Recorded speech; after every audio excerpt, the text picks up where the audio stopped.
भगवान शिव ने माता पार्वती को बताया, मरने के बाद ये 4 चीजें मनुष्य के साथ जाती हैं। अतः कौन कौन सी हैं, वो 4 चीजें जानने के लिए वीडियो को अंत तक ध्यान से अवश्य देखें।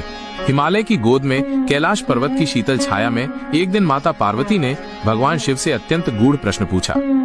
स्वामी, सब लोग कहते हैं कि मनुष्य खाली हाथ इस संसार में आता है और खाली हाथ ही चला जाता है, परंतु मेरे मन में ये जिज्ञासा है कि क्या वास्तव में ऐसा ही है? क्या सचमुच मृत्यु के बाद कुछ भी साथ नहीं जाता?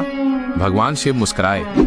उनके नेत्रों में असीम करुणा और अनंत ज्ञान की आभा चमक रही थी। शिव बोले, देवी, ये संसार मोह और अज्ञान से घिरा हुआ है। मनुष्य केवल वही देखता है जो आंखों के आगे है, शरीर को ही सत्य मानता है और यही सोचता है कि मृत्यु के बाद सब यहीं रह जाता है, परंतु ऐसा नहीं है। गरुड़ पुराण और वेद शास्त्र स्पष्ट रूप से बताते हैं कि मनुष्य जन्म लेते समय खाली हाथ नहीं आता और न ही मृत्यु के बाद खाली हाथ जाता है। कुछ दिव्य तत्व ऐसे हैं जो उसके साथ सदैव रहते हैं। भगवान शिव ने माता पार्वती को समझाते हुए कहा, मृत्यु केवल देह का अंत है। शरीर 5 तत्वों से बना है, पृथ्वी, जल, अग्नि, वायु और आकाश। जब प्राण निकल जाता है तो ये शरीर फिर से इन्हीं तत्वों में विलीन हो जाता है।